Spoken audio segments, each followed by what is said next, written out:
বেনাপোল স্থলবন্দরের এখানে ক্রেনের তার ছিঁড়ে মালসহ দুইজন শ্রমিকের গায়ে পড়েছে। তাদের অবস্থা আশঙ্কাজনক। তাদেরকে বেনাপোল ফায়ার সার্ভিস উদ্ধার করে নিয়ে চলে গেছে হাসপাতালে।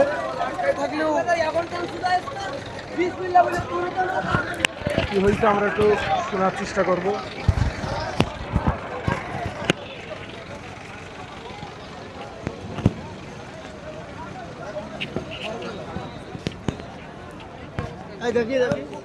অবস্থা ভালো। আরে প্রথমটা কি সাইডে ছিল? ভাই দুইজনই কি শ্রমিক ছিল? হ্যাঁ, দুইজন শ্রমিক। কি ঘটনা কিভাবে কি ঘটলো ভাই? মানে লোড করছিল, সিলিং ছিঁড়ে পড়েছে। ওদের হাতে ছিল কাঠ, ওই কাঠটা ওই সিলিং লাগার আগে কাঠটা সাইডে দিয়ে নেমে যাচ্ছিল, কাঠ ফলানির আগে সিলিং ছিঁড়ে গেছে। ওদের দুজনের নাম বলতে পারবেন?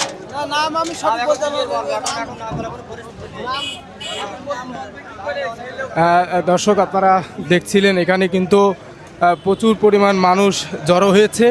বেনাপোল স্থলবন্দরে ঘটে গেল মর্মান্তিক এক দুর্ঘটনা এইমাত্র। এই ভিডিওটি আপনি কোথা থেকে দেখছেন অবশ্যই কমেন্টে জানাবেন আর শেয়ার করে দিবেন।